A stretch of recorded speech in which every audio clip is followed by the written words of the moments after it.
Hello, hello, Vicky. It's good to be back. My name is Abraham. All of you joining us live, and we are coming to you live on this Wednesday here. This is a opportunity for all of you who are in the government contracting marketplace to see a live coaching session about how to win government contracts. So this is the Government Contractors Association and GovGenie podcast talking about how to win government contracts. So if you're joining us live, welcome. If you are watching this on replay later on, welcome back to another replay. But today we're going to be talking about how to win contracts. We've been working with Vicky and her business for a few weeks now, and we've been talking about her brand and getting her brand and getting her company procurement ready. And she's doing a great job in terms of getting her business ready. If you are watching in, this is your chance to learn about how to get your business procurement ready. And we're going to go through the life cycle of how a business gets started, how a business go through and find opportunities and search for it, write proposals, and go through that whole procurement life cycle. And so we're in the early stages of guiding and helping Vicky with her business. If you are joining us, this is your chance to learn with us. At the same time, this is also your chance to ask questions. So the first part of this podcast here, we're going to be talking about Vicky and her business.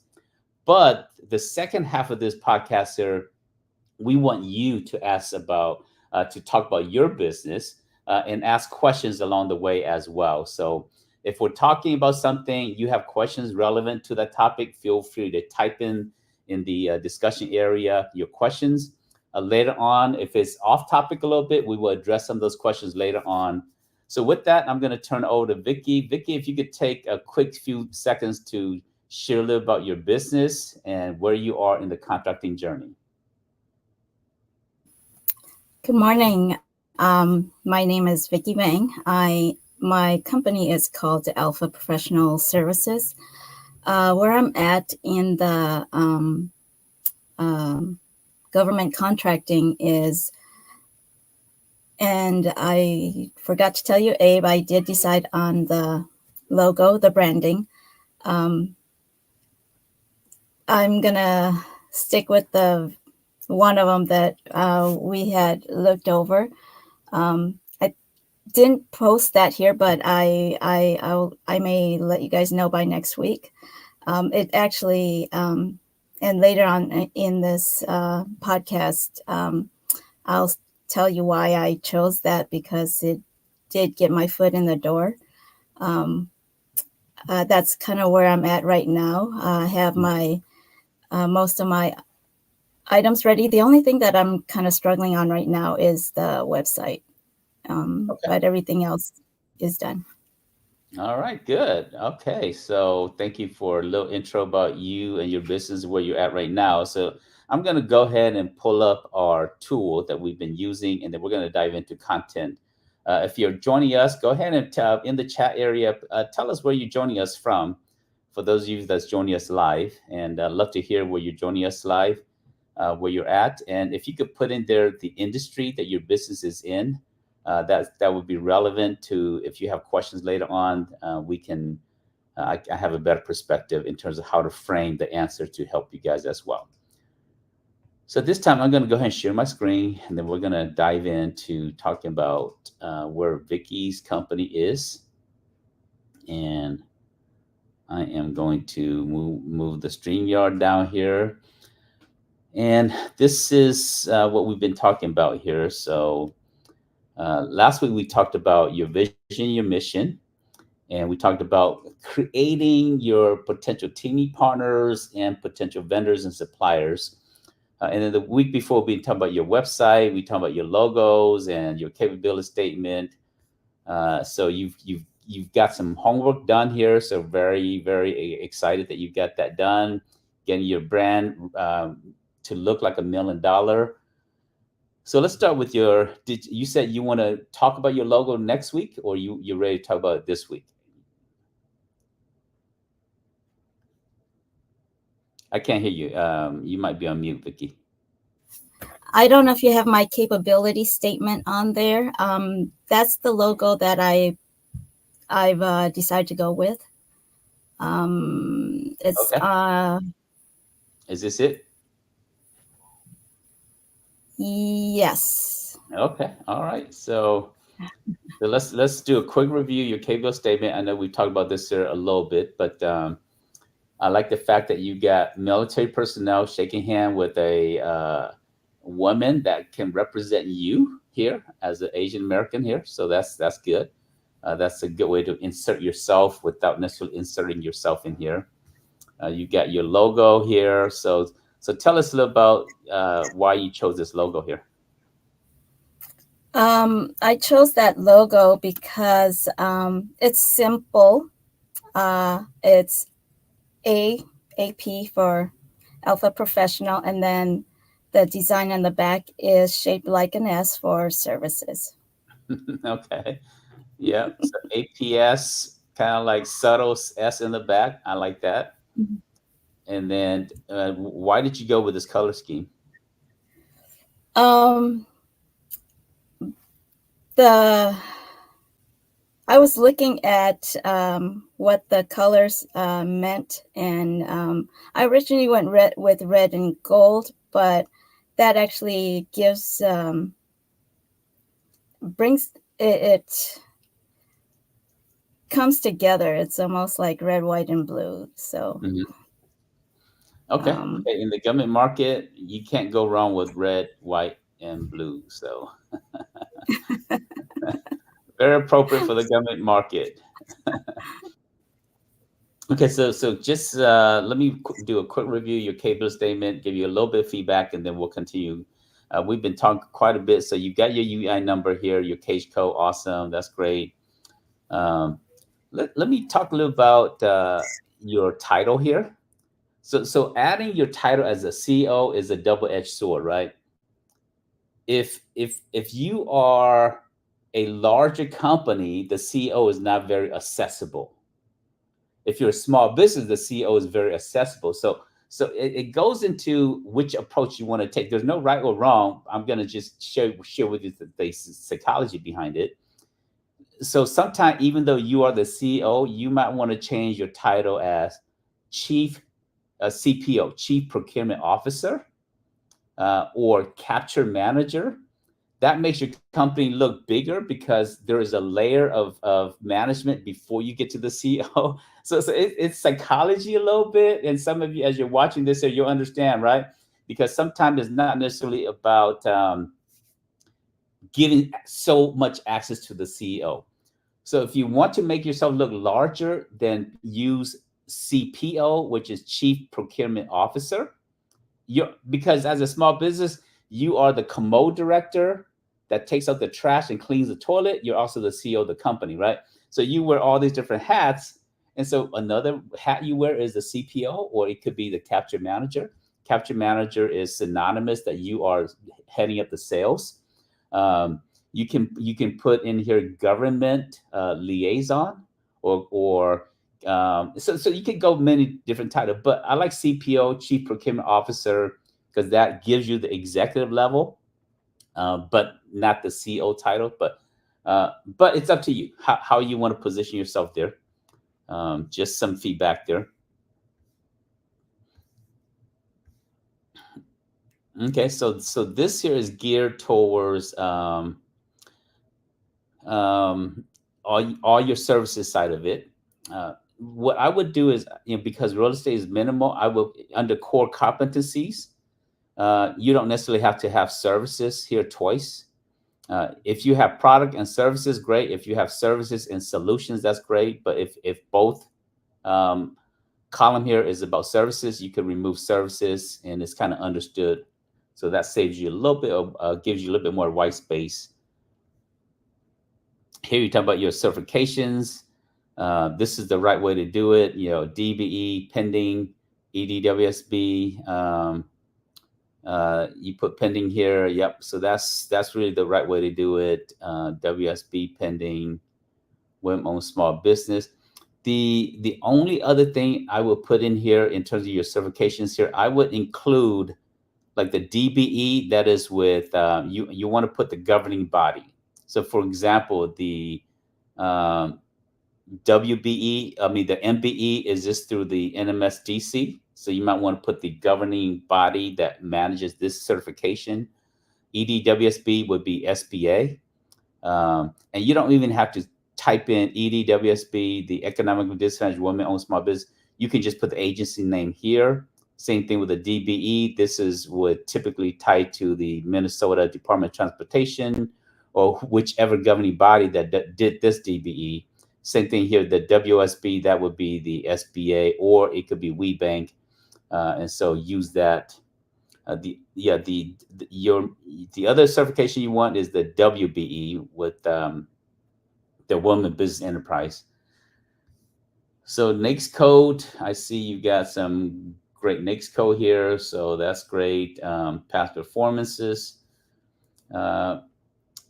I would include the logo somewhere because the logo speaks stronger than sometimes just a list here. So yes, include the list, but maybe somewhere on here, if you have real estate for it, include the logos of the clients that you've supported.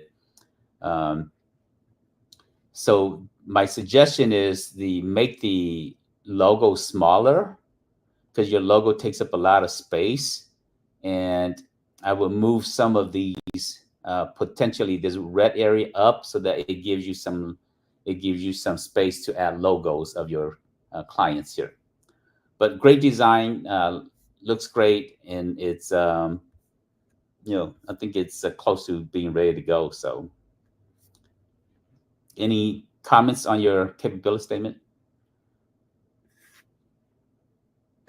That one is the one that we worked on, and it's been revamped from last time. Okay. So I did put some. So the one that actually got me into the door does have the logo, and I did minimize the area that you had mentioned. Okay. So and then I did change the I when I was in class, the instructor, I mentioned that we needed to change the color, so I made sure that all the color schemes were did match. Yeah, yeah, because this red is brighter than the red. This is more of a crimson red Mm-hmm. here, and this is more of a traditional standard red here. So yeah, so you do want your color to be consistent. Okay, so good work on your KBL statement. Your website, you said you're not quite done, so we'll review that at a future time. So let's talk about your vision mission. Last week we talked about creating a vision, mission, and setting up some goals.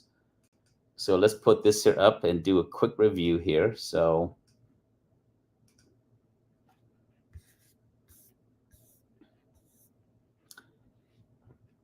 your vision, igniting the spark of limitless possibilities. Okay, so you want to speak a little bit to this here, how you uh, determine this vision statement? So last week we talked about how when I was coaching one of my clients, and I told them to think big, and I saw the look on his face, and it's exactly what my vision says: igniting the spark of limitless possibility. He just went, oh, and that's why I had mentioned last week that this week I should have my vision statement, and it did ignite that spark in him to think limitless, bigger. Okay, I love it because it's the limitless means you can never, it's impossible to achieve your vision because your vision has to be so big. So I like that. Um, the If I were to simplify your vision statement, I would say igniting limitless possibilities. If I were going to make it easier to remember, it still gets the message across. Um, I do like the word spark in here because sometimes the word all you need to do is ignite a spark itself. But this makes it a little bit longer and for other people to remember and so forth. And so, just a suggestion again, it's your business. I'm here to, as a coach, to give you feedback, give you thoughts, sometimes be critical, not to be negative, but be critical to provoke further discussions or further elaboration of what you're trying to communicate here. But I would be, if I'm looking at this, I would simplify even further, igniting limitless possibilities. Um, so that would be my suggestion in terms of your vision statement. What are your thoughts about that? I do like that. I was trying to make it as short as possible, and yeah, that does. It's shorter and it's easier to remember. Yep, and it still gets the same message across Correct. because igniting and spark is almost synonymous. And so you can still get the same message by taking out a few words here. Okay, Okay. so let's look at your mission. Now, every business, right? If you're joining us here, your business have to have a vision that coalesce other people to it. If your vision is too small, your you can't your employees can't come and feel that your company is big enough for them to be part of it. If your vision doesn't include your clients, doesn't include your customers, it's hard for them to understand and be part of your vision. And so your vision has to include your clients, your customers, your vendors, your suppliers, your employees, yourself, your team. It has to be inclusive of everybody. That's a strong vision statement. And what you've done here, Vicky, is that your vision statement is big enough to include all of those things there. Because when you're talking about igniting limitless possibility, you're talking about, hey, if you are a vendor with me, I'm going to open up doors to take your products to the government market. If you're going to be a teeny partner with me, through my relationship, through my connections, we're gonna open up limitless possibilities together. And then your employees, you want them to come and grow in your company. So this is a very good. I love this vision statement here. So there's one other thing you want to do with your vision statement before you start using it, and I'm gonna show you guys what to do with this here. So give me 1 second. Let me pull it up. The other thing is you want to go to the USPTO trademark search, and then when you come in here, the just click on the search, and it takes you in here. Wrong one. Trademark search, and then click on.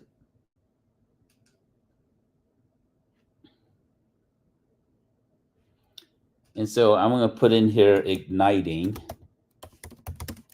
limitless possibilities.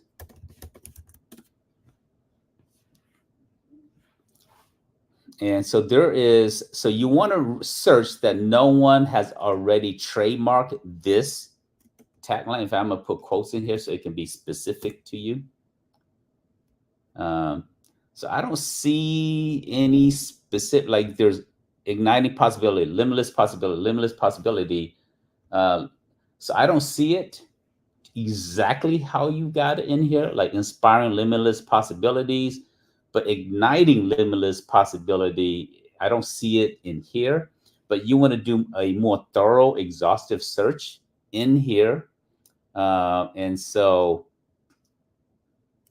I'm going to put this, make sure this is the right link. Yeah. So I'm going to put this as one of your homework for this week here. And to search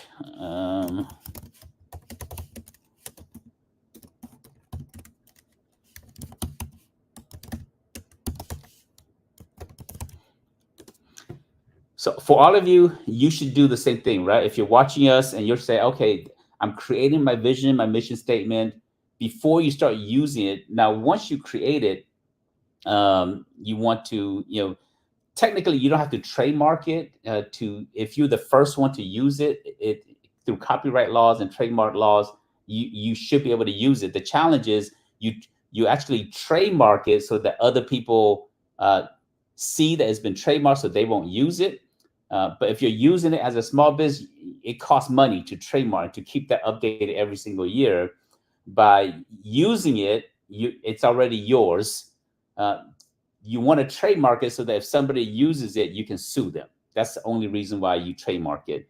But for small business, you don't even have the money to sue people yet. So go ahead and just create it, use it, make sure that nobody else have already trademarked it, and you're good to go. And but in the future, as your company grows and you get bigger, you do want to trademark it to protect it so that you can, if you need to pursue someone for infringing on your brand, you can do that.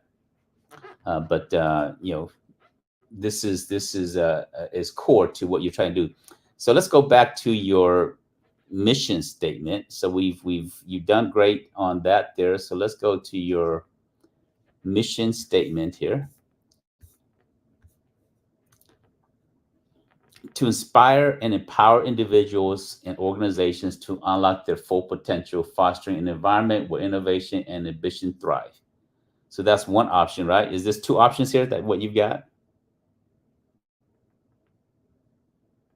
Yeah, you're on mute. One of them is a mission, and then the other one is goal. So Okay. I believe the bottom one is Oh, the the bottom. goal. Okay. Achieve transformative growth by catalyzing personal and organizational breakthroughs. Um, let's see here. So goals, I think this is more of a tagline or more of a still, both these are more mission related. Let me look at, yes, goals are very specific, right? Goals are, your goal has to be achievable and has to have a timeline, and you have to be able to control it. So I think both the second one here is not necessarily a goal. It could be a mission statement related to goals, but it itself does not qualify as a goal. It's still more of a mission. But let's look at this here. So let me take the first one. To inspire and empower individuals and organizations to unlock their full potential, fostering an environment where innovation and ambition thrive. Okay. Too One long? is too long. So good point there. You caught yourself there. It's too long. Um, I actually like the second one better. The inspire, empower. Um, you don't you don't necessarily need to have the word individual and organization in your mission statement. Some people do, but I don't necessarily think you need to do that. Your audience and your what we call your ideal client profile or your avatar, that is a little bit already understood through other means. So you don't necessarily need to say individuals or organizations. So that can take out some verbiage. To inspire and empower, to inspire and unlock um, potentials. That could be a shorter version. And foster environment and where innovation and ambition thrive. Yeah, so I would say work on this here a little bit. Now, the second one, because you've already made it more concise, achieve transformative growth by catalyzing personal and organizational breakthrough. Um, I would say I would just use two words here, or four words. I would say the two words. Let me start with the two words: transformative breakthroughs. So if that is your mission statement, transformative breakthroughs, that is your tagline, and it's also your mission statement. Because your mission statement is also your purpose statement, right? Because your goal is to create an environment where there can be transformative breakthrough. Now, if you want to make it a little bit longer, you can say to achieve transformative breakthrough, but I think that's a little bit too long. Or you can use the word catalyzing breakthroughs. Um, Catalyzing breakthroughs means that there's an action behind it. Transformative breakthroughs is more of the goes back to your comment. It's more the end point, and so the end point is transformative breakthroughs. That can also be your vision statement if you go with transformative breakthroughs. There are some rare situations where your mission and vision statement is the same. And sometimes you create a vision statement that is also a mission statement, and that does happen. Um, or your tagline is also your mission statement, and it could be synonymous with both. But if you go with transformative breakthroughs or catalyzing breakthrough, catalyzing is more of an action. It's a process, and so your mission has to do with what you're doing on a it's your purpose, right? It's what you're constantly doing on every single day basis. And so that catalyzing breakthrough is more of a mission, whereas transformative breakthrough is more of a vision. Um, so take that as some feedback to what you've got here. So, what are your thoughts on what I've given to you here, Vicky? I actually like the catalyzing breakthroughs. It's so much easier to for people to remember when looking at the mission statement. Absolutely, yeah. Again, one is like if I took this away, right? And do you remember the short version of it? Catalyzing breakthrough. No, no. I'm talking about the original one that you wrote. Oh no, I don't. Okay, right? That's my point. You're the owner, you're the CEO of your company, and you don't even remember your own mission statement. And if you don't remember your vision statement, guess what? Do you think your customers gonna remember your mission statement? Do you think your employees gonna remember your mission statement? Absolutely not. So my point is this here. Catalyzing breakthroughs, guess what? I remember it, you remember it, your customers gonna remember it, your employees gonna remember it, and and so sometimes simple is better than and the mistake that a lot of companies make is that they write this long paragraph of a mission statement and no one remembers it, so no one cares about it, so it doesn't coalesce people to your mission. And and so consider that.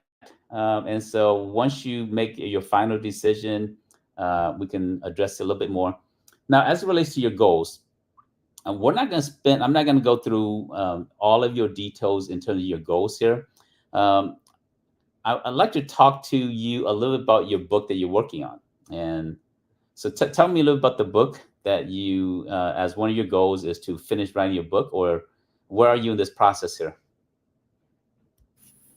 I am actually writing a book, and it, um, at the end of your life, um, you can leave a legacy behind from birth to where when you're wherever that book ends, or else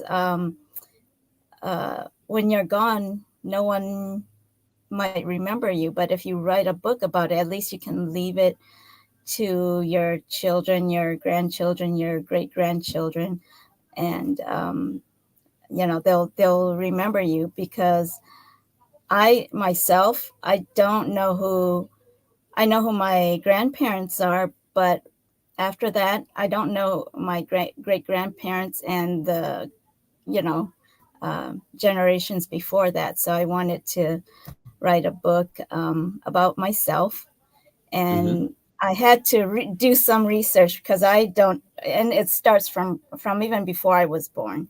So it Mm-hmm. has a little bit of history there for future generations, or anybody who wants to read the book. I'm actually wow. Um, and I really don't want to mention my age because the book is based on, stages of my life. And Okay. so that's why I said I didn't want to mention the age. You're young But at heart. That we'll leave it at that.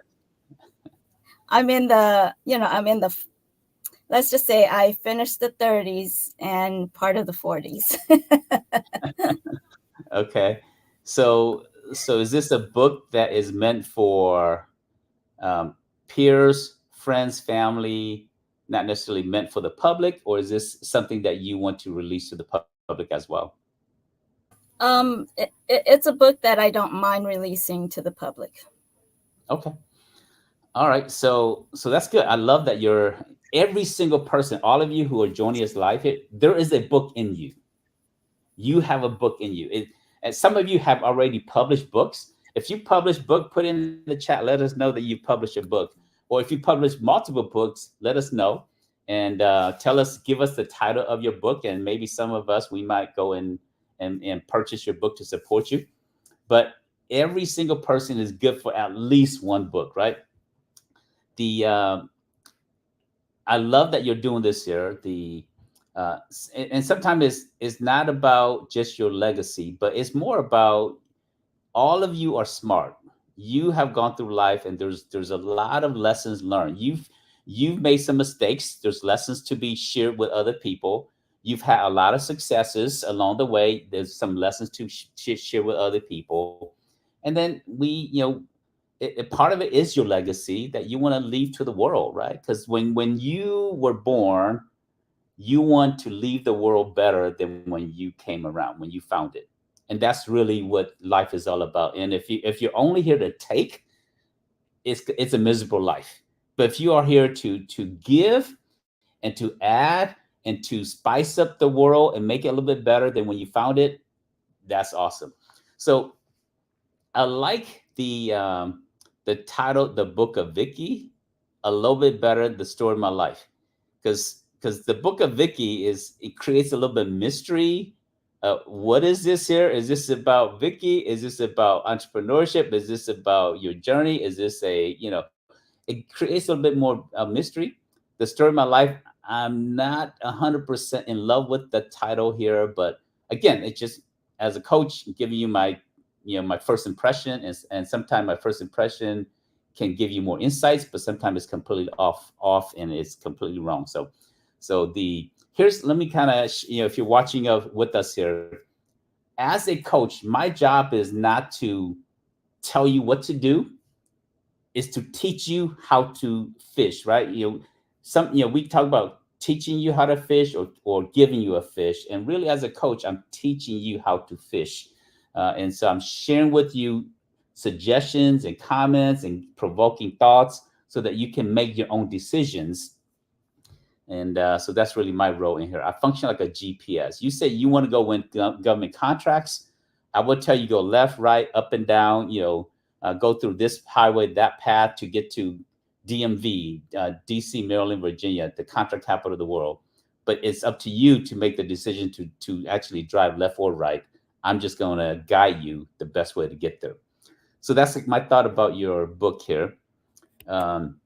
So good stuff here. Now let me share with you guys on the topic of book. I am in the process of finishing my own book as well. So since we're talking about books, I said there's a book in every one of us, right? So my book is called 12 Steps to Winning Government Contracts. And let me pull up the cover. Um, where is that cover? I can't find it.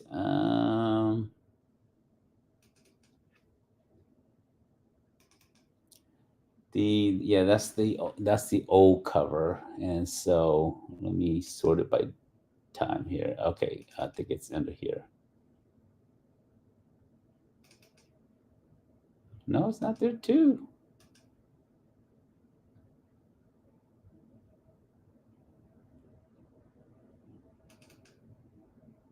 Here it is.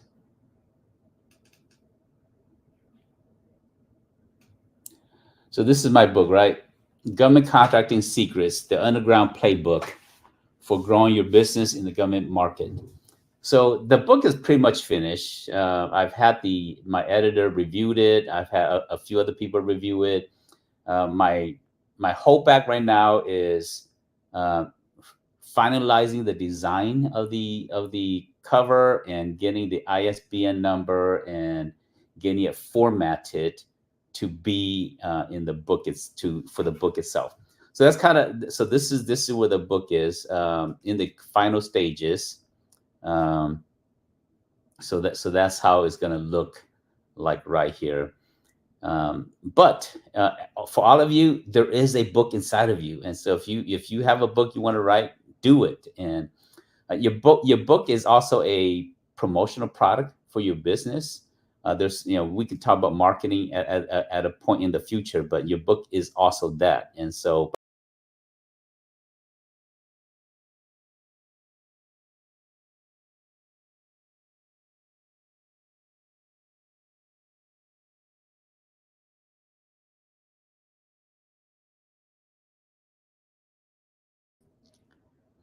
all right, so I lost you guys there for a quick second because I clicked on the wrong button. All right, so good stuff here. So Vicky, love it. Yeah, I see your goals in here. Lots of different goals in here. We could talk more about your goals at another time as well, but because of the length of time, I won't go through the rest of that there. Okay, so let's come back, and we were talking about and thank you for sharing that with us. Let's go into talk about your suppliers and how to build up a supplier base and teaming partners. Um, so I'm going to talk about really if you guys joining us. Next week or a very near session, I'm going to teach you how to find teaming partners, how to find large companies that are winning contracts, how to engage them, how to speak in a language that they will want to team with you and they want to partner with you. That requires a whole segment of the podcast. So I won't get started on how to find a large prime so that you can be a subcontractor too. I will save that for another upcoming podcast, but I will spend a few minutes talking about finding vendors and suppliers to support you in your process. Because Vicky, what you want to do is you need service partners, and service partners can be teaming partners, but you also want to do products. So let's talk a little about the type of products that you're interested in and what type of items you want to sell in the government market. So share with us a little bit of what you're doing as it relates to that there. My background, I've had experience in wholesale or food, and Mm-hmm. also construction. So in those two avenues, I don't mind going into as far as products, because I know a lot of, well, with the construction, it's more roofing material. Okay. So you have more experience in roofing, like shingles, roofing products, roofing, anything around roofing. Correct. Okay. I've seen, in fact, I did a podcast with this gentleman. Let me go in here and show you guys. So I did a podcast with Marvin. So this is Marvin, um, and he built a roofing company from zero to $350 million. And so I spent an hour and a half interviewing him, talking about how his government contracting journey and how he got here and so forth. But I will put this here in the chat if you guys want to watch this episode. And so I'll put this here in the link and in the discussion here. Let me see where it's at. So then, okay, all right. So I'm gonna put it in here. If you guys want to watch, um, Marvin and how he actually built a $350 million more roofing. He does some construction now, but his roots and most of his contracts is around roofing itself. And he's got some great story to share here. So, but roofing is every single building needs roofing. So absolutely, there's opportunities there. if you're going to sell, let's talk about your products of roofing material. That is a limited niche market. So when we're dealing with your specific construction material, we have to understand the flow of money. And if you're selling roofing products, I would say that is a tough market in the government industry itself. And let me explain to you why, Vicky, that is a tough industry. And that's kind of my role, right? It doesn't matter what you want to sell. And some of you who's watching us live here, it doesn't matter what you want to sell. There is a flow, there is a process. So we have to look at how the money flows and trickle down to you in your industry in the government market. So I'm going to come in here. I'm going to check 2023. This is USAspending.gov. And I'm going to come in here. I'm going to put in here the word roof. And let's see.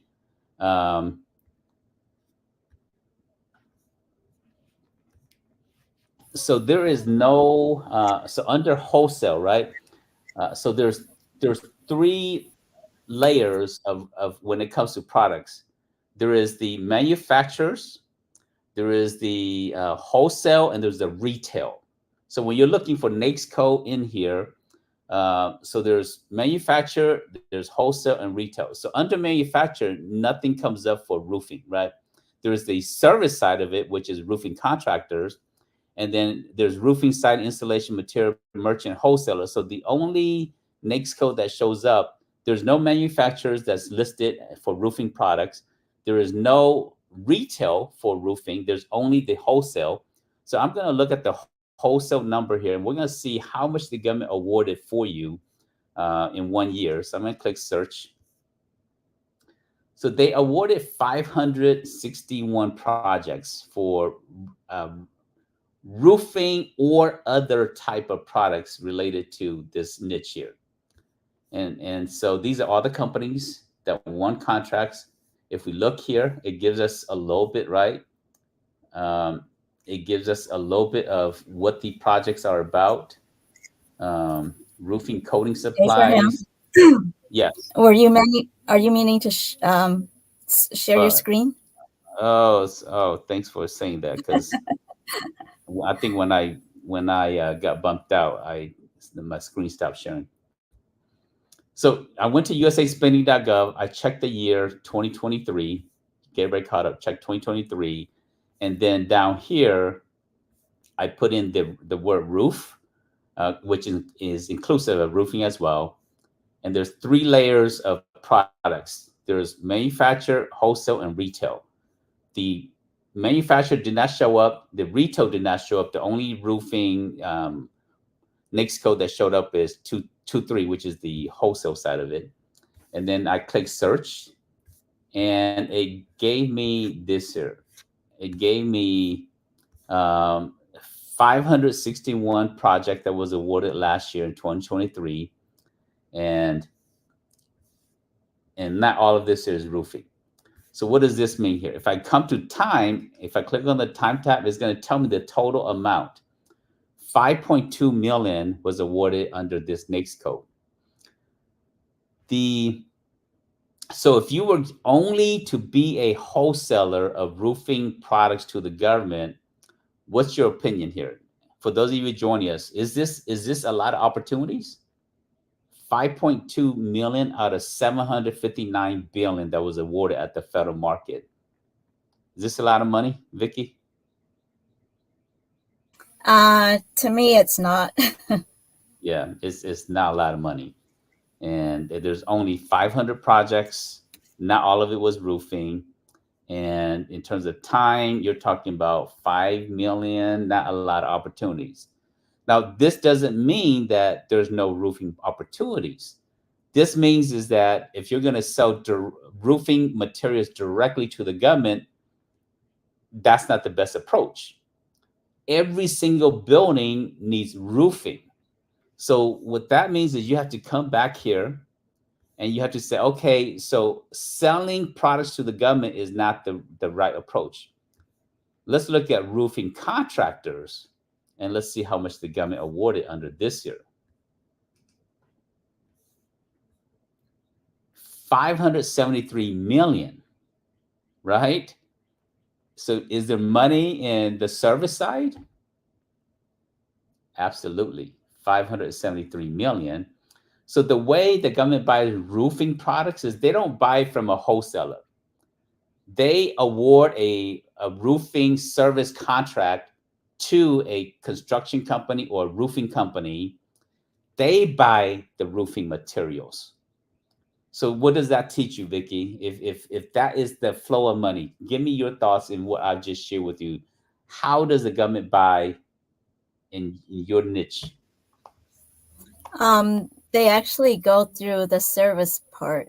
So it would be better to do service and and then buy materials.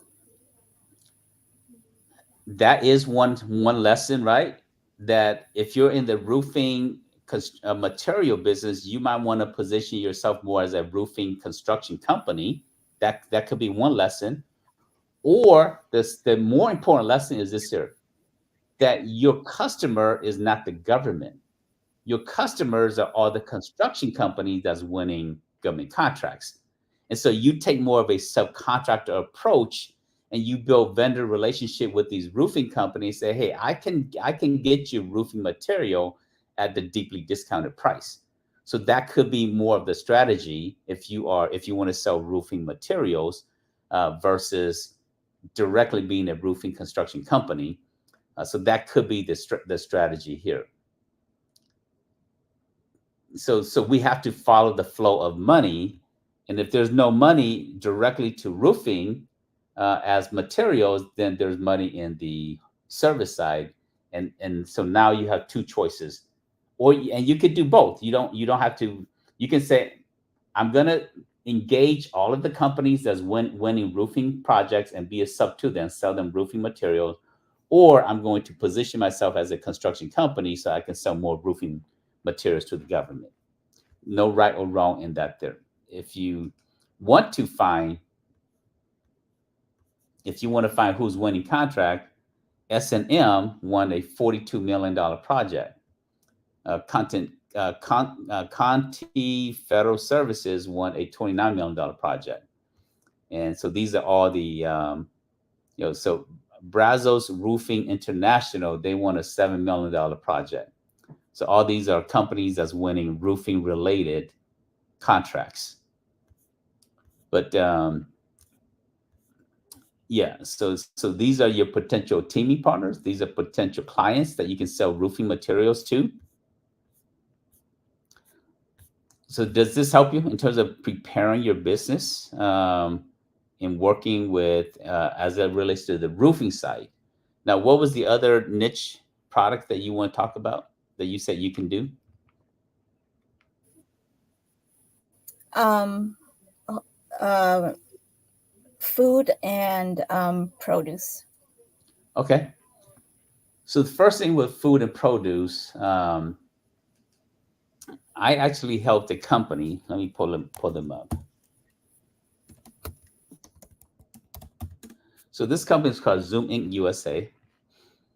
And when I first met them, they sold industrial products. And it's kind of like, Vicky, if you were only selling roofing products, I'm saying that there's not a lot of opportunities in the government market.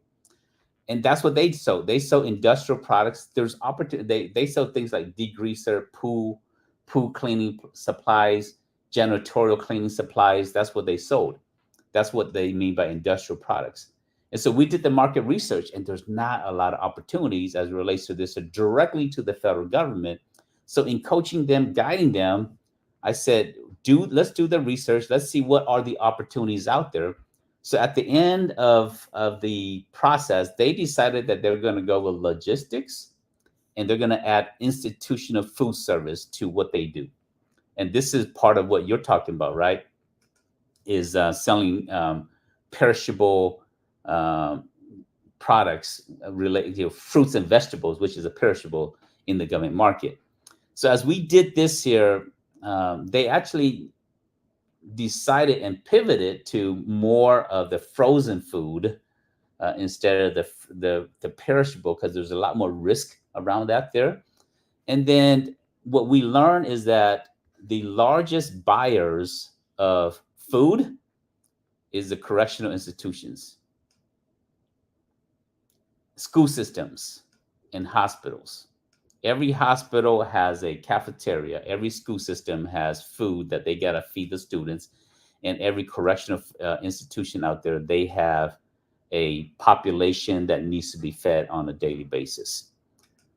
So now that we found a niche market, we found a few type of agencies. Then we need to find vendors for this company here.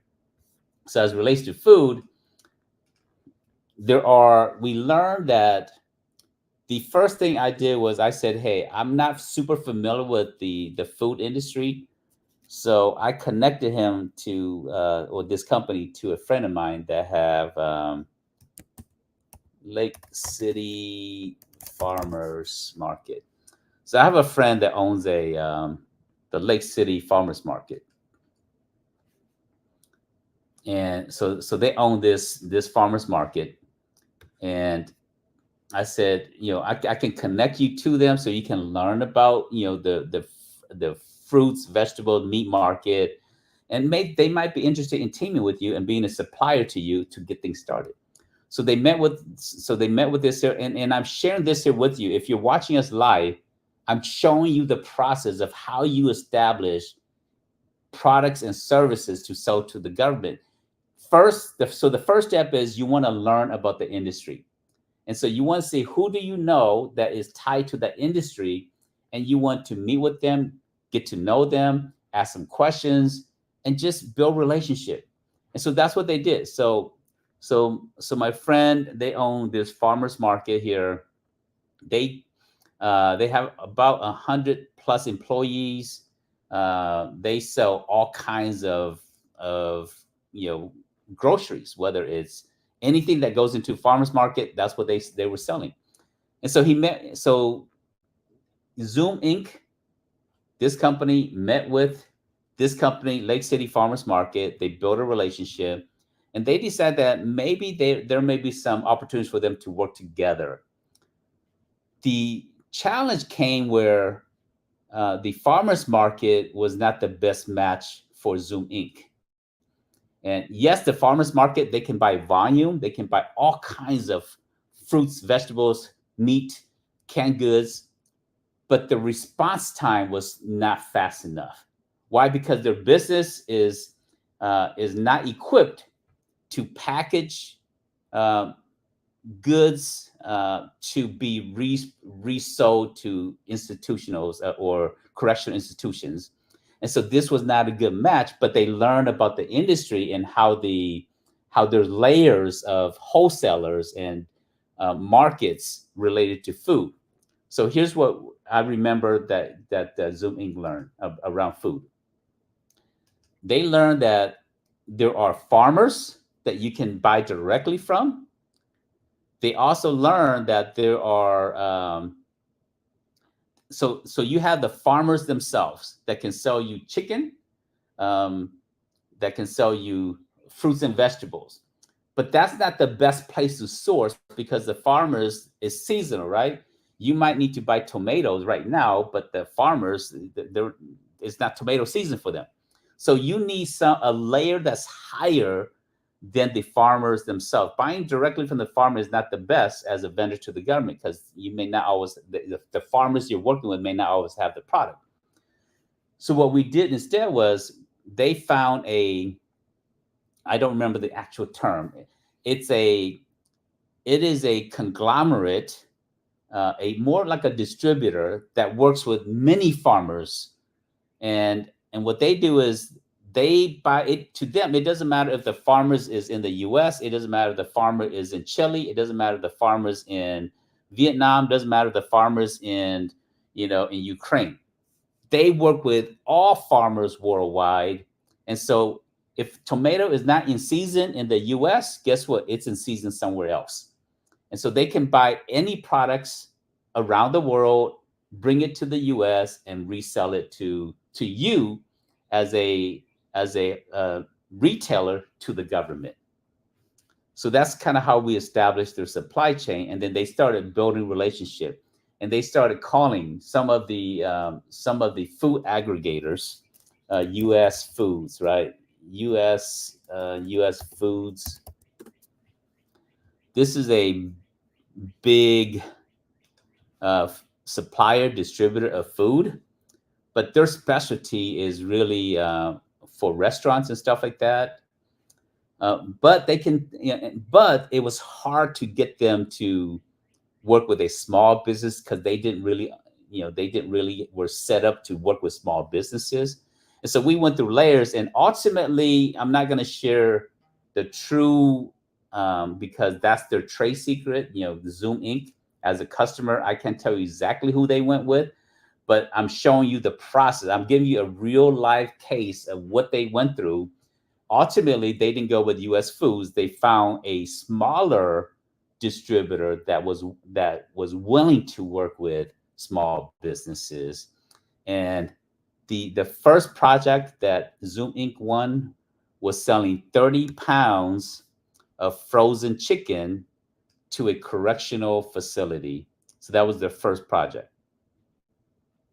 Now the government buys all kinds of stuff, and sometimes as it relates to food, they will actually award you a 5-year contract to keep sending them the same thing over and over and over and over.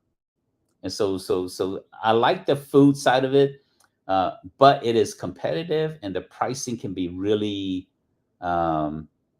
you're working off of tight margins, but you're not selling two chicken, you're selling 30,000 pounds of chicken, right? And so there's more volume, and especially if you get into the 5-year contracts where you are the supplier to a facilities for 5 years, that's good money that comes in over and over and over and over again.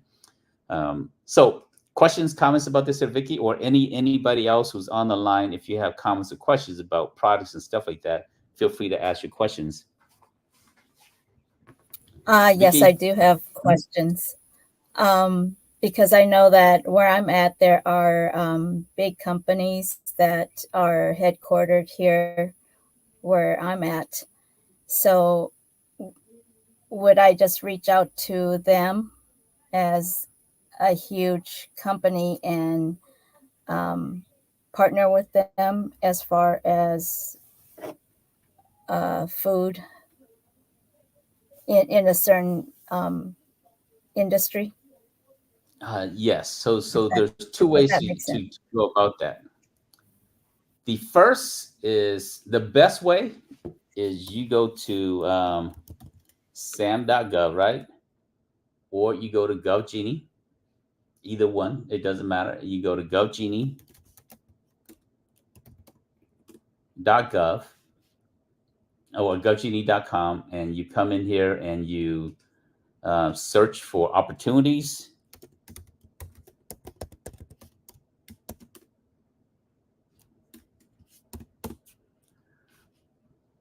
So I'm going to show you a quick demo here. You come in here, go to opportunities, and put in here food.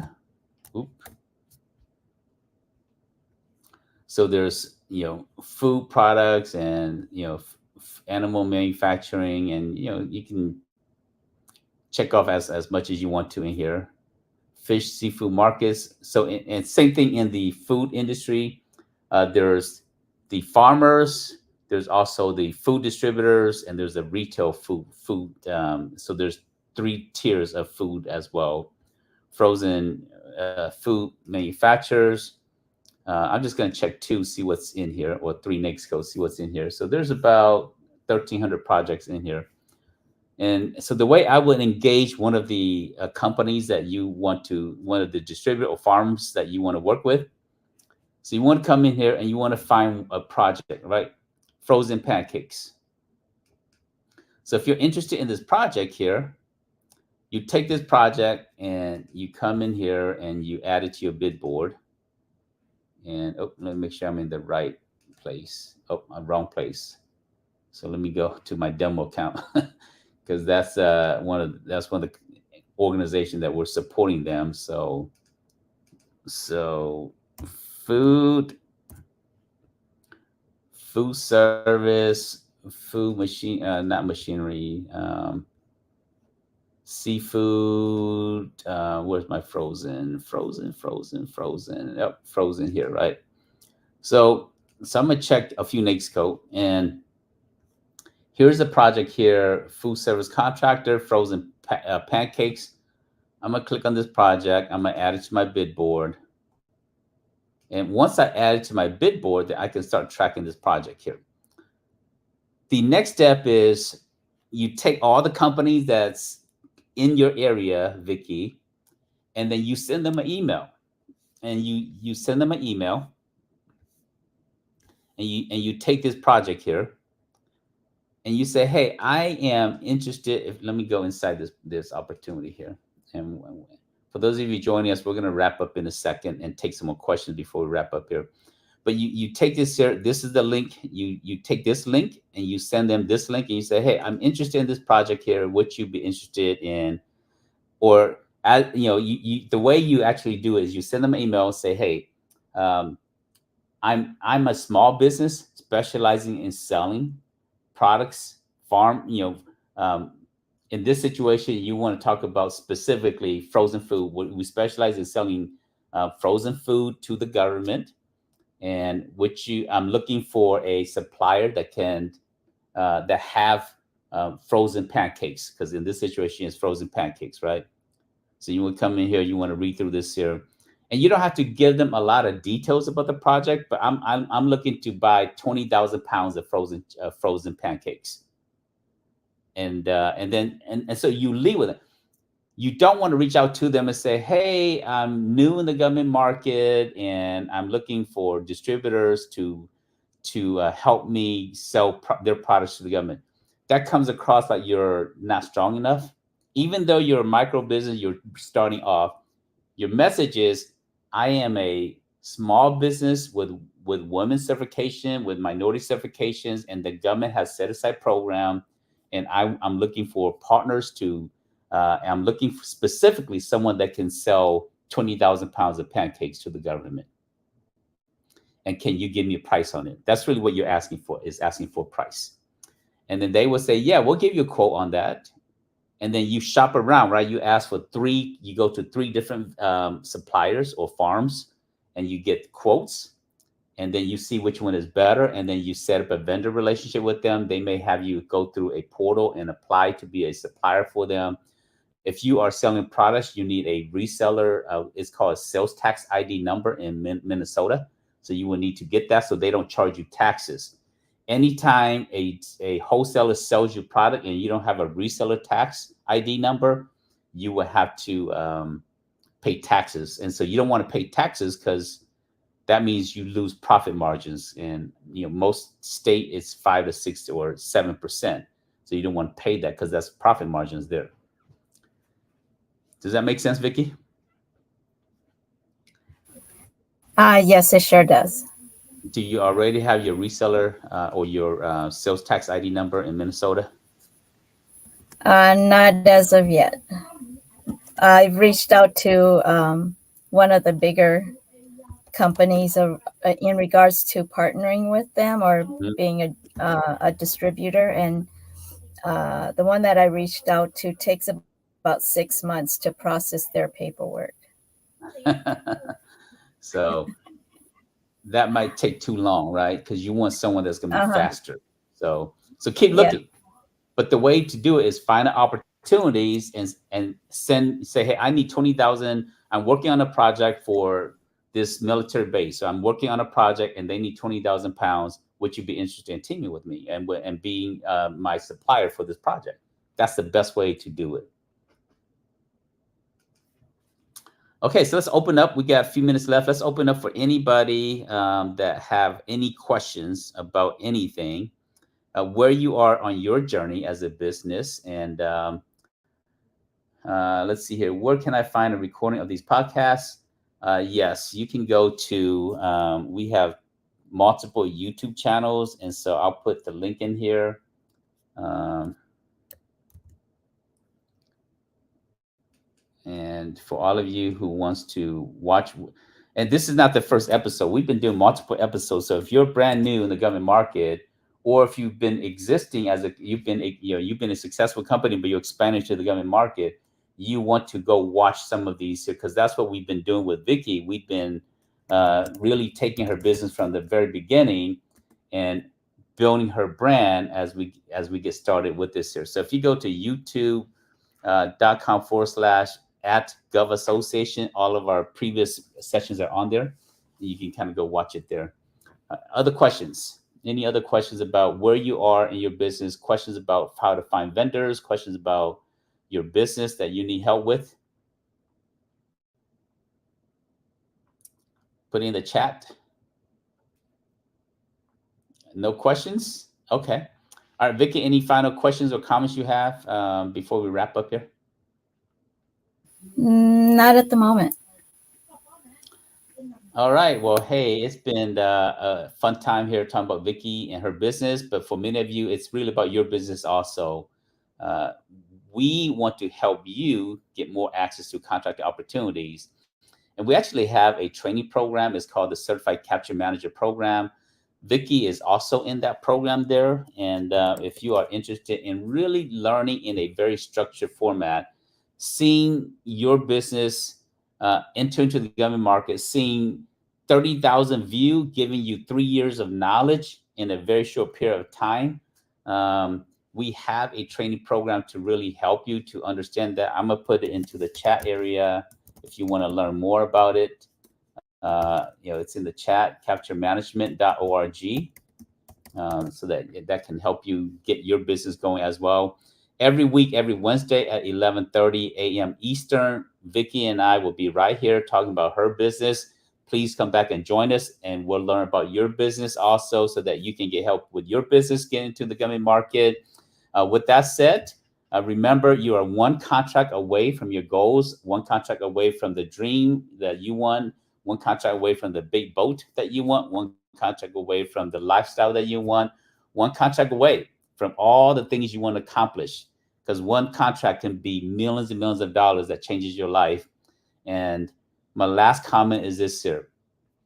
It's not a matter of if you will win a contract, Vicky, or all of you joining us. It's a matter of when you win a contract. So with that said, signing off with another episode of Win Government Contract Podcast here. And we will see you next week at another session. Take care, everybody. Have a good one.